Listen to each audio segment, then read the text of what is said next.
Em nosso estudo de hoje é a lição 27 do livro da Esperança, na luz da indulgência. E se ao que quiser pleitear contigo, tirar-te o vestido, larga-te também a capa. Mateus capítulo 5, versículo 40. Sede indulgentes com as faltas alheias, quaisquer que elas sejam. Não julgueis com severidade, senão as vossas próprias ações, e o Senhor usará da indulgência para convosco, como de indulgência houverdes usado para com os outros. Capítulo 10, texto 17 do Evangelho segundo o Espiritismo. Anseias pela vitória do bem, contudo acende a luz da indulgência para fazê-lo com segurança. Todos nós, espíritos imperfeitos, ainda arraigados à evolução da Terra, reclamamos concurso e compaixão uns dos outros, mas nem sempre sabemos por nós mesmos quando surgimos necessitados de semelhantes recursos. Em muitas circunstâncias estamos cegos da reflexão, surdos do entendimento, paralíticos da sensibilidade e anestesiados da memória, sem perceber. O irmão da luta de ontem mostra-se hoje em plena abastança material, delirando na ambição desenfreada. Certo, aspiras a vê-lo recambiado ao próprio equilíbrio, a fim de que o dinheiro lhe sirva de instrumento à felicidade. No entanto, para isso, não comeces por censurar-lhe o procedimento. Usa a indulgência e renova-lhe o modo de pensar e de ser. O amigo escalou a evidência pública, fazendo-se verdugo em nome da autoridade. Queres garantir-lhe o reajuste para que o poder se lhe erija em caminho de paz? Entretanto, não te deis a isso exibindo atitude condenatória. Usa a indulgência, clareando-lhe o raciocínio.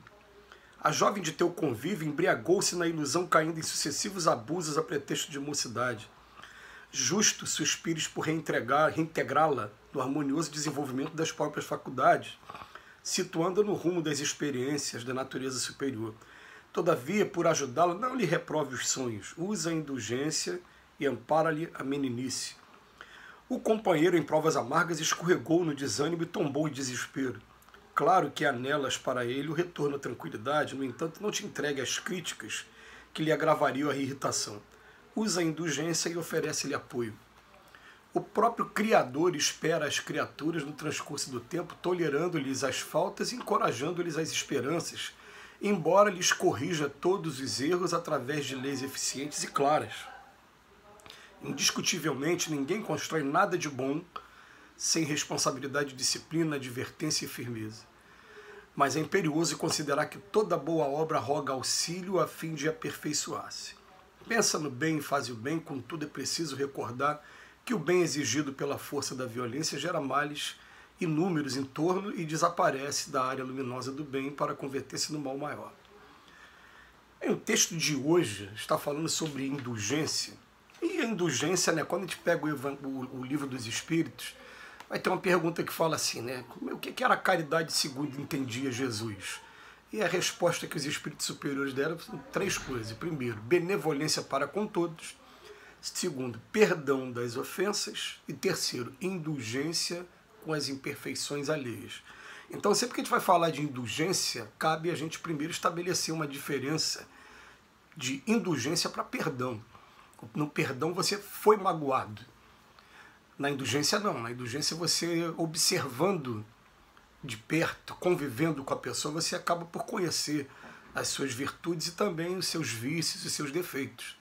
Então a indulgência é o quê? É quando a gente, conhecendo os defeitos da pessoa, a gente preserva as pessoas com relação aos outros, a gente procura não divulgar e procura também não julgar. Aliás, muito conveniente que Emmanuel coloque logo no início dessa lição justamente uma passagem aqui do Evangelho que fala, né, que a gente não julgue, senão minhas próprias ações, julgar com severidade as faltas alheias. Porque o que acontece? A indulgência, a gente vai perceber com um tempo que todos nós precisamos muito de perdão e precisamos muito de indulgência também, principalmente. Nós que estamos aqui no mundo ainda de expiações e prova como nós, que ainda ficamos aqui, tendo contato com os outros, ainda com os defeitos uns dos outros, nós precisamos o tempo todo de indulgência. E o problema maior aqui da Terra é que a gente fica julgando o outro porque o outro tem um pecado diferente do nosso. Porque, na verdade, né, eu já tenho algumas conquistas que aquela pessoa não tem, mas aquela pessoa tem algumas conquistas que eu não tenho também. E Deus coloca um para conviver com o outro, para que haja esse choque e um aprenda com o outro. Mas chama atenção também, principalmente por conta do momento que a gente está vivendo, os exemplos que foram colocados aqui para a gente poder exercitar a indulgência. Quando ele bota aqui, olha os exemplos. O primeiro, o irmão que está na abastança material e que não está sabendo usar bem o dinheiro. O segundo, o irmão que está numa autoridade, no cargo público qualquer, seja esse cargo eletivo ou seja esse cargo simplesmente um cargo de autoridade, pode ser absoluta ou relativa, né? Fala relativa como assim? Pode ser um policial, pode ser um juiz, pode ser um delegado de polícia, também não deixa de ser policial, né? Um militar.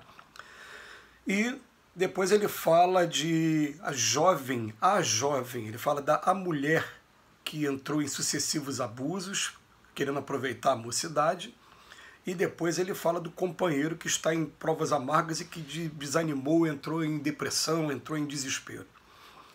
Né? E ele vem falando para que esses 4 casos que ele escolheu aqui, elegeu, poderia falar 1 milhão de casos, né? Mas o primeiro, com relação à prova do dinheiro, a gente tem vários estudos já, né, nos vídeos anteriores falando sobre os perigos e por que a prova é tão complicada, a prova do dinheiro, de maneira que até mesmo o próprio Cristo disse que é mais fácil o camelo passar pelo buraco da agulha do que o rico entrar no reino dos céus. Né? Mas só lembrando para a gente que antes da gente fazer qualquer julgamento, a gente deve pensar com todas as forças assim. Se eu estivesse ali naquele lugar, nas mesmas condições, na mesma situação, será que eu tomaria o melhor caminho? E por que eu falei que é conveniente? Porque o segundo caso, a gente está em véspera de eleição, e volta e meia a gente vê pessoas às vezes falando muito, né, muito mal de político. É claro que a gente não está aqui também para ficar fingindo não enxergar os erros, os equívocos que estão acontecendo. Não se trata disso. Mas se trata de eu pensar assim, eu penso assim, do fundo do meu coração. Falo, o dia que eu tomar a coragem de me predispor a concorrer a um cargo eletivo desse, e que eu for eleito, e que eu passar pelo cargo sem me deixar arrastar por nenhuma dessas tentações que tiver, eu vou sim aí poder estar falando com todas as letras sobre qualquer um desses que estão lá e que estão tomando o caminho equivocado. Mas enquanto isso não acontecer, eu prefiro ficar calado, porque às vezes a gente não passou pela prova, a gente não sabe o que é a prova. A gente fica de longe e fala, eu não quero me meter com isso, porque na verdade isso tem muita coisa errada, muita coisa suja. Eu me esquivo, eu tiro o corpo, e ao mesmo tempo me presto a ficar só condenando, julgando. É uma postura que eu acho muito perigosa. Eu prefiro ficar de fora e falar assim, não, a hora que eu tiver a oportunidade de provar, passar por aquilo e realmente, né, conseguir obter a vitória, eu posso falar alguma coisa.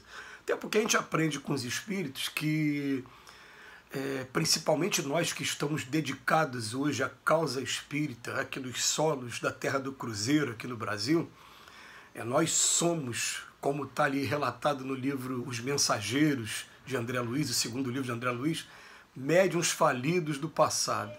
Todos nós, sem exceção, com compromissos muito grandes, principalmente no campo da política e principalmente lá no velho continente, lá na Europa.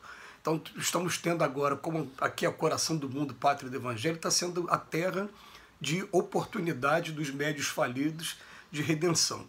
Então a gente tem um pavor, desculpa que usar essa palavra, mas de falar de política no meio espírita. Por quê? Porque a gente tem essa consciência, todos nós, que nós erramos muito.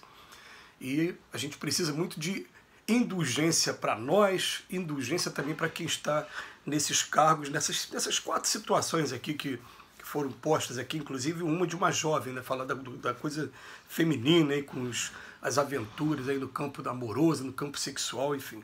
Mas são casos que o Emmanuel está convidando a gente para não condenar, para apenas renovar o modo de pensar, fazer a oração em silêncio e procurar ajudar em silêncio sempre. Usa de indulgência, que vai ser usado de indulgência com a gente também. Que Jesus nos abençoe hoje e e sempre.